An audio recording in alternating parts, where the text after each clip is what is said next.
Bismillahirrahmanirrahim. Assalamualaikum warahmatullahi wabarakatuh. Innal hamdalillah nahmaduhu wa nasta'inuhu wa nastaghfiruh wa natubu ilaih. Wa na'udzu billahi min syururi anfusina wa sayyiati a'malina. May yahdihillahu fala mudilla lahu wa may yudlil fala hadiyalah.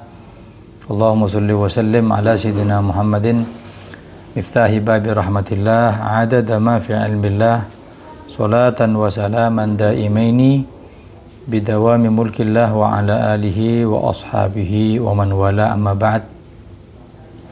Hadirin yang dimuliakan oleh Allah Subhanahu wa taala, kita akan melanjutkan taklim kita di dalam kitab Sulamut Taufik. Sebelumnya kita telah membahas tentang syarat-syarat sahnya sholat, yaitu bersih daripada hadas, baik itu hadas besar dan hadas kecil. Kemarin kita sudah membahas hadas besar, yaitu diangkat dengan cara mandi, dan penyebabnya diantaranya adalah masuknya kemaluan laki-laki ke dalam kemaluan wanita atau jima. Penyebab kedua adalah keluarnya mani. Penyebab ketiga haid dan nifas. Keempat nifas. Kelima al-wiladah, melahirkan. Yang keenam syarat daripada sebab daripada mandi besar adalah meninggal dunia. Sekarang kita melanjutkan taklim kita di dalam kitab Sulamut Taufik, tetap berkaitan dengan taharah. Apa itu? Faslun syurutul wudu wal ghusul. Syarat wudu dan syarat mandi. Ini adalah syarat wajib dan syarat sah. Sebenarnya kan dibedakan tuh, mana syarat wajib, mana syarat sah. Syarat wajib seperti diwajibkan, kapan diwajibkan wudu sama mandi? Setelah Islam, setelah tamyiz, dikatakan itu sudah diperbolehkan, dan segala macam. Dan kapan yang mengesahkan? Mengesahkannya ketika dia tidak ada penghalang kulit di atas kulit yang bisa menyerap air dan segala macam. Tapi sama beliau tadi ini digabung jadi satu. Syurutul wudu wal ghusul, syarat mandi dan syarat wudu itu dari sisi sah dan dari sisi kewajiban. Syartut tahara al-Islam, syarat orang bersuci itu, baik sucinya itu wudu ataupun mandi, pertama harus muslim. Maka nggak sah kalau nggak muslim, seperti kafir. Orang kafir wudu sah apa enggak? Nggak sah. Orang murtad wudu nggak sah meskipun tuliba alaihi, dibebankan kepadanya, diminta untuk tetap bersuci. Kalaupun bersuci nggak sah. Kenapa? Karena tetap diajak agar kembali kepada agama yang mulia, agama Islam. Al-Islam wat tamyiz. Tamyiz itu bisa tamyiz itu la ilaha illallah. Tamyiz itu tandanya bisa membedakan mana kanan mana kiri, bisa bedakan, bisa makan sendiri, bisa minum sendiri, bisa cebok atau istinja sendiri. Ya kira-kira umur sekitar 6 atau 7 tahun lah. Yang selanjutnya wa adamul mani' min wusulil ma'i ilal maghsul. Tidak adanya penghalang masuknya air ke yang dibasuh. Maknanya yang dibasuh itu ya kulit. Tidak ada sesuatu yang menghalangi kulit di dalam menyerap air. Apapun itu. La yakunu hunaka jirmun. Tidak ada zat yang bisa menutupi kulit agar bisa diserap oleh air. Seperti minyak. Ya, kalau pakai minyak ya bersihin. Atau mungkin hand body. Ya, caranya tahu pakai hand body yang nyerap apa nggak nyerap, gimana caranya? Gampang. Coba kalau ada bak mandi, pas kita pakai hand body itu dicelupin tuh. Kalau nanti minyaknya keluar, ya, berarti minyak tersebut tidak menyerap air. Wajib dibersihkan terlebih dahulu. Tapi kalau dicelupin itu nggak ada seperti itu, tidak keluar minyaknya, berarti nyerap dia. Ya. Apapun itu, make up, hand body, apapun itu. Kalau make up kan di wajah, ya. Tapi rata-rata kalau make up itu nggak nyerap air, makanya wajib dibersihin dulu. Ya. Bahkan jangan pernah meninggalkan hal yang wajib untuk hal yang nggak wajib. Contohnya berhias ketika pernikahan. Bukan nggak wajib, kan sesuatu yang mustahab alaih, muraghab. Sesuatu yang memang dianjurkan untuk berhias karena hari kebahagiaan dia, hari pengantin. Tapi kalau itu harus meninggalkan kewajiban dia harus nggak sholat duhur, harus nggak sholat asar, ada mah yang bagi nggak boleh begitu. Nggak ada di kitab-kitab fikih kewajiban untuk berhias itu nggak ada. Iya. Makanya memang make up yang biasa aja udah 2,5 juta, apalagi yang bagus lagi. Terus gimana caranya? Ya wudhu dulu baru di make upin, dijaga tuh wudhu, ya dijaga wudhunya biar nggak sampai batal. Ketika masuk waktu sholat karena kewajiban. Wajamid wa syam'in wa ainin wa habrin wa hannain bi khilafi atharihima. Termasuk juga yang menghalangi daripada kulit tadi itu kemasukan air, apapun yang sifatnya padat seperti lilin ya, cat, tip-ik dikerik tuh. Kemudian tinta, henna itu pacar, semua dihilangin agar air itu menyerap ke kulit. Wasailanu, kemudian sailan tadi itu mengalirkan air ke anggota badan, bukan mengusap. Ambil air diusap. Wudu itu mengalirkan air. Ya. Beda membasuh, beda mengusap. Bedanya apa? Kalau membasuh itu mengalirkan air. Iya. Wudu, nawaitul wudu, mengalirkan, sama kayak mandi. Tapi kalau mengusap itu menyampaikan basah. Ambil dibasahin, ya. Makanya beda.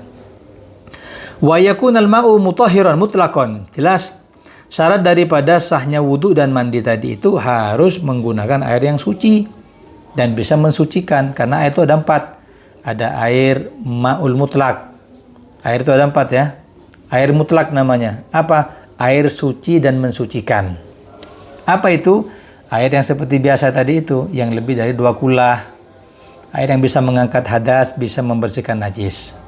Tidak tercampur apa-apa, baik sengaja ataupun tidak. Kedua, ada air yang suci tapi tidak mensucikan. Seperti apa? Air mustakmal, air yang sudah dipakai wudu. Ya, wudu. Nah, tetesan ini nyemplung lagi ke air yang kurang dari 2 kula. Gimana? Maka namanya air mustakmal, air yang sudah dipakai. Atau wudu. Terus wudu lagi ngambil netes tuh, yang ini netes ke sini. Gimana? Ini mustakmal. Dia suci, tapi nggak bisa mensucikan diri kita, tubuh kita tadi itu. Yang termasuk daripada kedua, air yang suci tapi tidak mensucikan adalah kullu ma'i'in yaslub ismul ma'alaihi. Setiap cairan yang bisa menghapus daripada nama air. Seperti apa? Kopi. Ya. Orang buat kopi kan ada air, ada kopi. Ya enggak? Kopinya dimasukkan ke dalam air. Ketika sudah diaduk jadi apa namanya? Kopi. Gak mungkin nanti katakan air kopi. Airnya sudah yaslub ismul ma. Airnya sudah dihapus. Nah, kopi buat wudhu boleh nggak? Nggak boleh. Teh, ya, air sama teh. Tehnya dicampur ke air. Jadi apa? Jadi teh. Nggak mungkin air teh. Nah, ketika air itu terhapus, maka ini termasuk cairan yang tidak boleh dijadikan bersuci. Apapun itu. Nggak harus wudhu, nggak harus mandi. Cebok pakai teh boleh nggak? Nggak boleh. Meskipun nggak manis, nggak boleh karena tidak bisa mensucikan. Yang kedua, ada yang ketiga adalah air yang makruh menggunakannya. Penggunaannya itu makruh. Seperti apa? Air musammas, air yang disinari matahari, kemudian dia panas, di iklim atau di negara yang panas seperti Mekah, Yaman dan segala macam, kemudian dipakainya dalam keadaan panas. Ya, itu yang kedua, itu yang ketiga. Yang keempat, air najis. Air najis. Apa air najis? Air yang memang najis dia seperti kencing, ya. Enggak boleh. Mutan najis saja enggak boleh. Apa mutan najis? Yang terkena najis.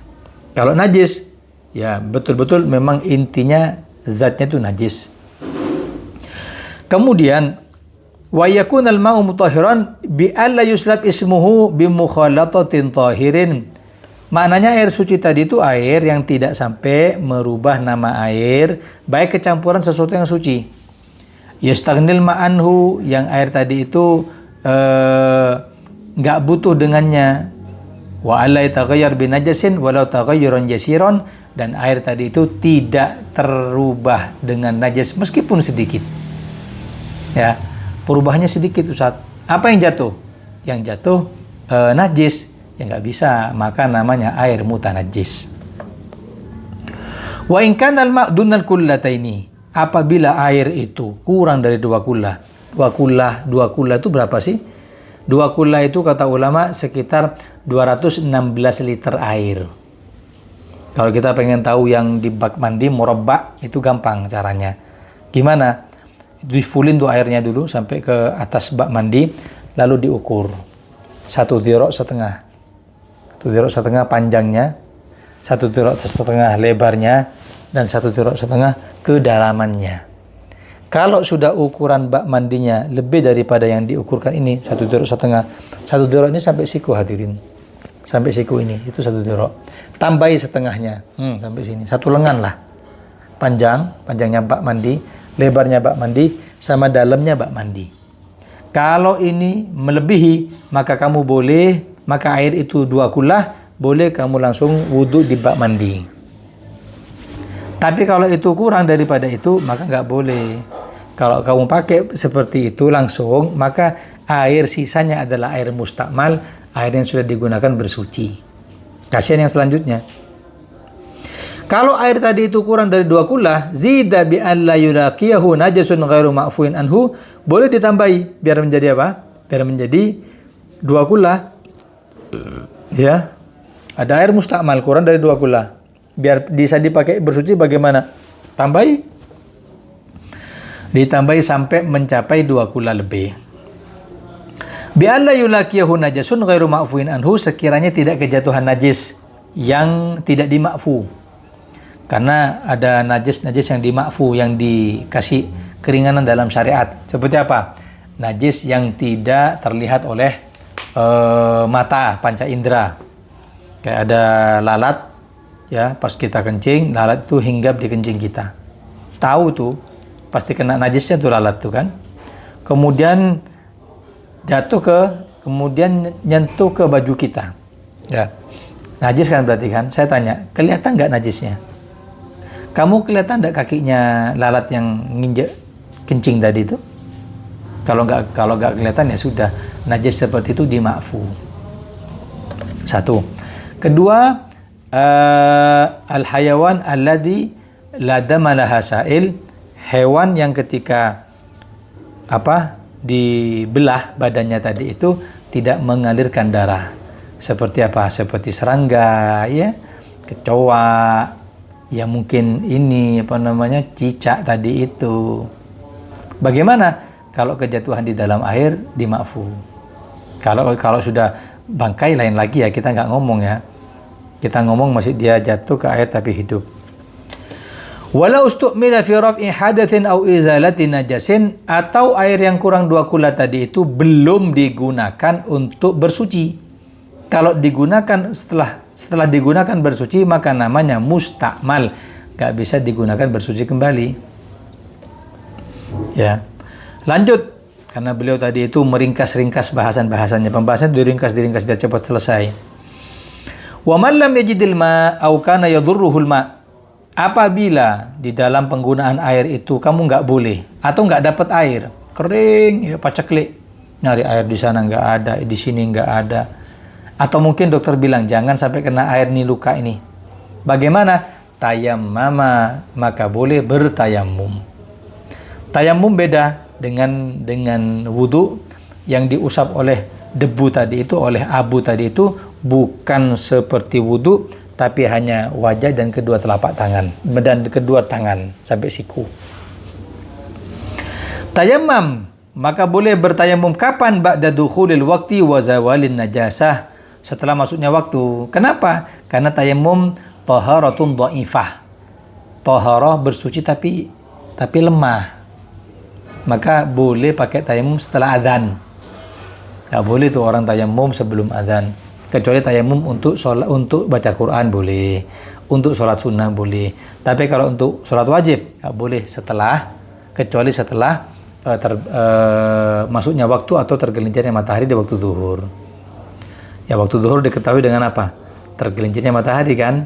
Ya intinya tayamum boleh untuk sholat fardu setelah masuknya waktu sholat. Wazawalin najasah, boleh namanya tayamum tadi itu dilakukan setelah menghilangkan najis. Contoh nih ya, nggak ada air sama sekali. Bagaimana cara bersuci? Ya sudah, pakai batu. Kita sudah jelasin kemarin tuh, batu, tisu, ya. Setelah istinja pakai batu, baik yang kubul ataupun tubur, selesai, baru kita boleh tayamum. Ya. Tayamum tidak boleh dilakukan kalau belum menghilangkan najis yang ada di badan. Kemudian wa ma'rifatil qiblah bi turabin khalisin tahurin lahu ghubar fil wajhi wal yadaini yurattibuhuma bi darbataini. Dan mengetahui kiblat. Orang kalau sudah mau sholat harus mengetahui arah kiblat. Kiblat di mana? Di sana. Pakai kompas boleh, tanya kepada orang yang amanat, "Mas, kiblat di mana?" Boleh. Ya. Atau pakai aplikasi sekarang ya. Itu akurat itu. Boleh. Atau dengan ijtihad. Kalau lihat sekarang matahari tergelincir zuhur ya. Matahari terbit dari timur, terbenam di barat. Barat di mana? Sekarang di sana. Oke. Kita ngadepnya ke sebelah ini. Barat itu sebelah sana karena kita Indonesia kiblatnya banyak menghadap ke barat. Misal begitu, boleh.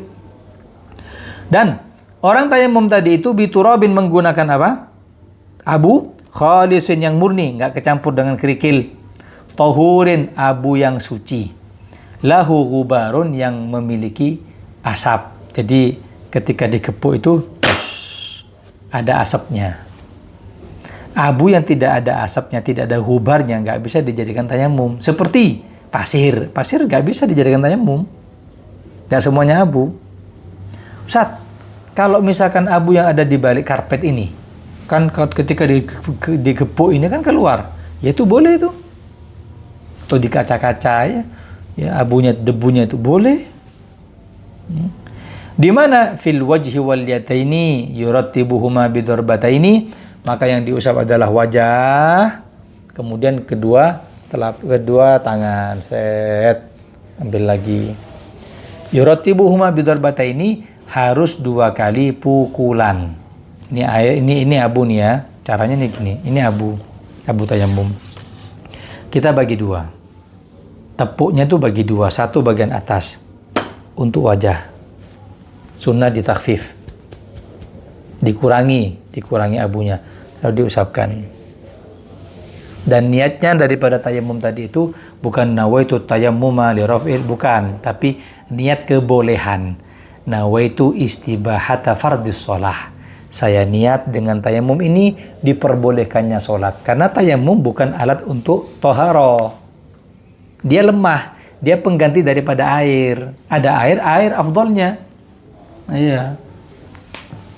Jadi setelah wajah udah, baru ditepuk yang kedua yang bagian bawah. Bukan yang di atas, karena di atas sudah abu mustakmal. Abu sudah terpakai di bawah.